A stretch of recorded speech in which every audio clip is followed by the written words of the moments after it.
किसानों को सरकार से मिला कम मुआवजा, भूस्वामी को पैसा मिल चुका हो फिर भी मिलेगा बड़ा मुआवजा। जनहित में माननीय सुप्रीम कोर्ट का एक बड़ा फैसला, किसानों को कम मुआवजा।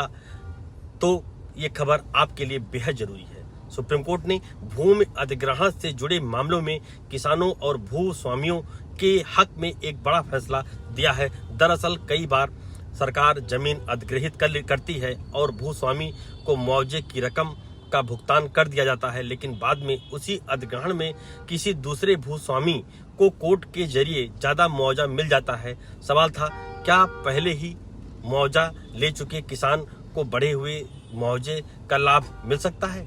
माननीय सुप्रीम कोर्ट ने कहा, सिर्फ इसलिए भूस्वामी पहले मुआवजा ले चुके हैं उसका बढ़े हुए मुआवजे का अधिकार खत्म नहीं हो जाता है।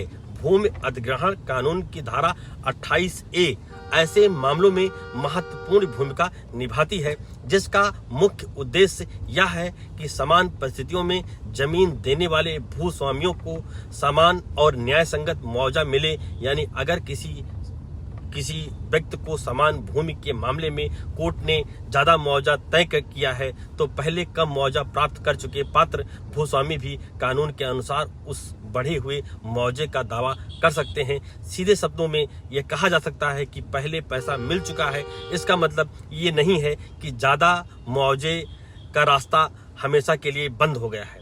यह फैसला उन किसानों और भूस्वामियों के लिए महत्वपूर्ण है जिनकी जमीन ने अधिग्रहित की थी और जिन्हें लगता है कि उन्हें भूमि का उचित मुआवजा नहीं मिला है। आपकी जमीन भी अगर अधिग्रहित हुई है तो सेक्शन 28A के बारे में जरूर जानें। ऐसे ही कानूनी अपडेट्स के लिए हमें देखते रहें और हमें फॉलो जरूर करें। Thank you.